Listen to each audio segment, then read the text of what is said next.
Hi everyone, welcome to Pawpaw's Workshop. Today what I want to be able to do is take a pile of scrap wood that I have over here and turn it into a segmented bowl.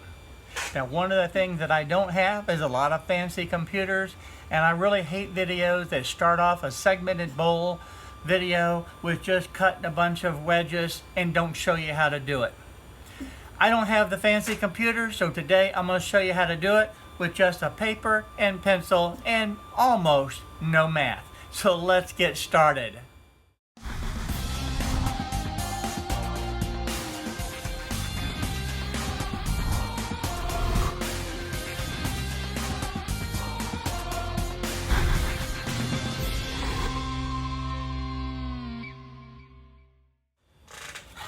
Now the first page of this has to be just a grid showing the profile of the bowl itself. And that's what I'm going to do right now. Is just draw my lines to create a grid. Now this doesn't have to be real fancy, but it needs to be fairly accurate. Now I'm using just a regular rollerball pen for this, and I'm not trying to be an expert draftsman. In fact, this pen doesn't do real well, but I did want to have the black lines so that you could see all that was going on. Normally what I do is just draw this out in pencil and then photocopy it. So this is what I have. This is actually going to be considered my center line right here, and this is going to be 1 inch, 2 inches, 3 inches, 4 inches, 5, and 6. Now this is 6 inches from the center line. I don't need to draw the other side of the bowl. The absolute max distance of my lathe is actually 12 inches, but I really can't go that far, so I'll never exceed the 6 inches. Now as far as the height, these are 3/4 of an inch, and this is going to be the level of 1, the second level, the third level, 4, 5, 6, 7, 8, 9, and 10. So that's 10 levels that are 3/4 of an inch. If you want to be able to put decorative rings in here, you can actually split this, but for the most part, the material that I use is 3/4 of an inch thick, and this actually works pretty good when I lay this out for the design of the bowl. So I want to try to get a close-up view for you. Again, this is the center line right here, and then these are 1 inch increments that go out to the 6 inches. As far as the height, this is the base, and it goes all the way up to the 10 rings. If you need longer, certainly you can go longer. But these are 3/4 of an inch apart, because that's the material that I typically use. And I've labeled these 1 through 10 as far as the various layers. The next objective to do is actually, and I take a red pencil and I sketch in the shape of the bowl. With the shape roughly sketched in, the next thing I have to be able to do is define how wide these segments are going to be.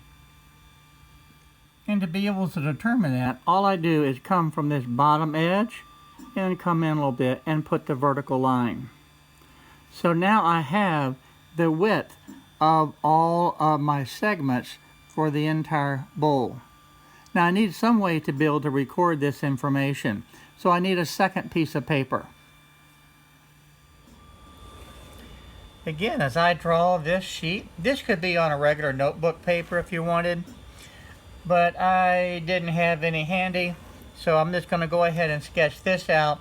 And again, I'm not trying to be really neat.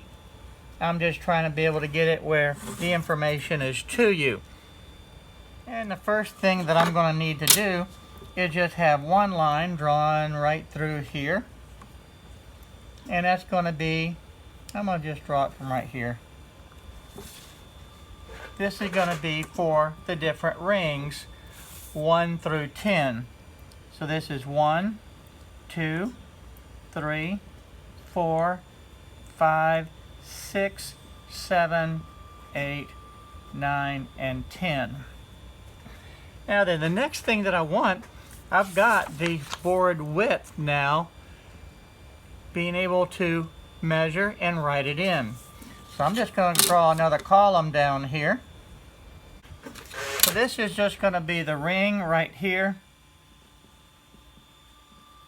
And this is going to be my board width.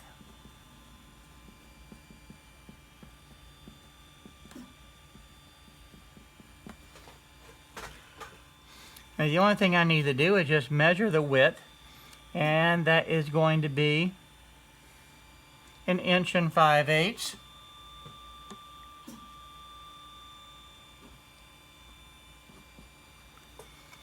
Now this one at the very bottom, I'm going to go ahead and record that as 3 inches.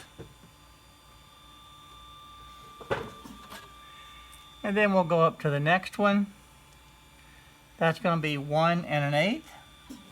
Okay, I'm going to go ahead and continue this process and complete all of the measurements for each of the rings.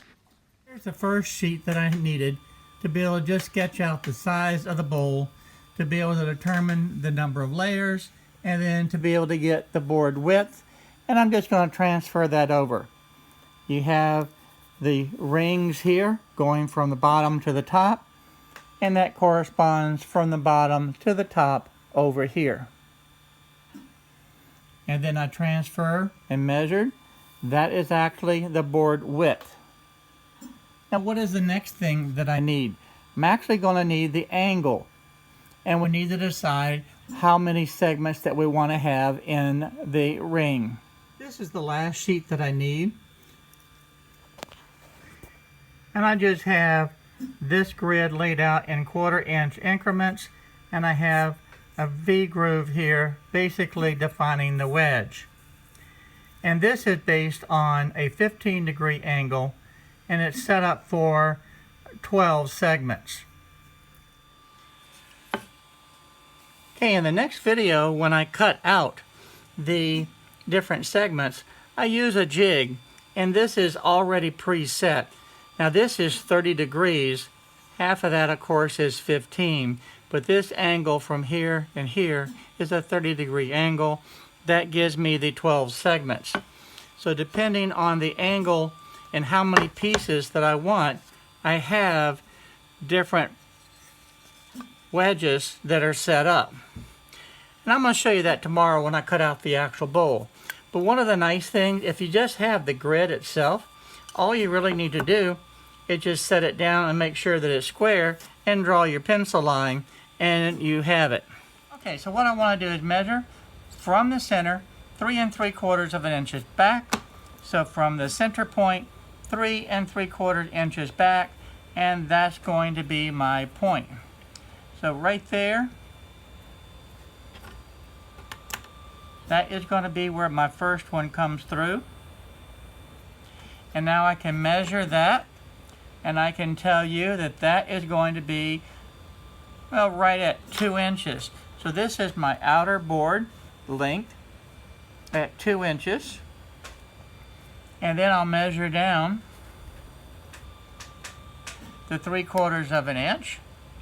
And I'll measure that, and that's going to be 1 inch and 5/8. Now I get to do that for each one of them. The next one from the center line is going to be 4 3/8. So I'll lay this down 4 3/8. Now I'm going to continue this process and fill up this whole entire sheet with each one of them. Okay, so what I have on this chart is I now know the width of my board, how thick it's going to be. I also know the outer portion of that segment. That's the most important thing to me. If I transfer all of these information in, I can determine exactly how long the board's going to be needed to be able to cut that. To me, I'm not really interested in this particular segment because I'm using a bunch of different scraps. So I've got 3 pieces of paper here that actually outline what this bowl is going to look like. We started out with this one, just sketched out the profile of the bowl. And from there, we was able to determine the actual thickness of the boards itself, the actual width. And that information is recorded in this column right here. So when I go over to the table saw, I'll rip my wood to these different measurements to create my stick of how wide it needs to be. And then once I had that information done, then I need to come over to this sheet. I'll measure from the center line over to the edge of the segment. In that case, it was 3 inches. So if I look at this, I left this one alone. It was 3 inches is the board width. And I know that the inner point is going to be 0. There is no inner point. But the outer point is 3 inches.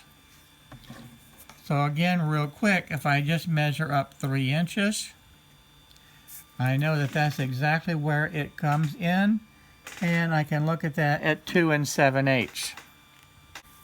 So that outer board width is going to be 2 7/8 of an inch wide.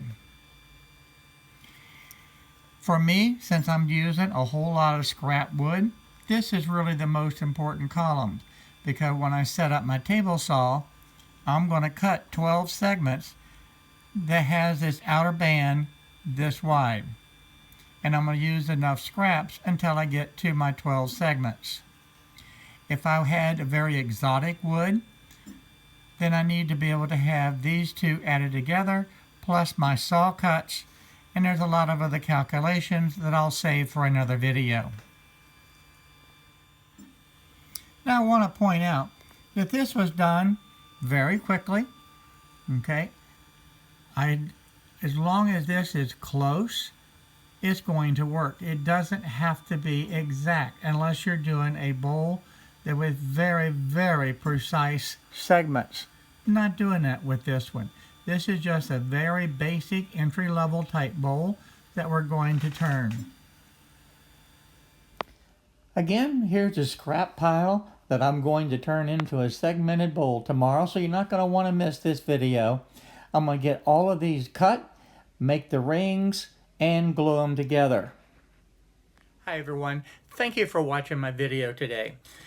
If you like the video, please go ahead and hit the subscribe button down below and the little bell next to it so you'll be notified on the different videos that I upload. Also, check out the videos over here to be able to stay up to date on the happenings in my shop. So again, thank you for watching my videos.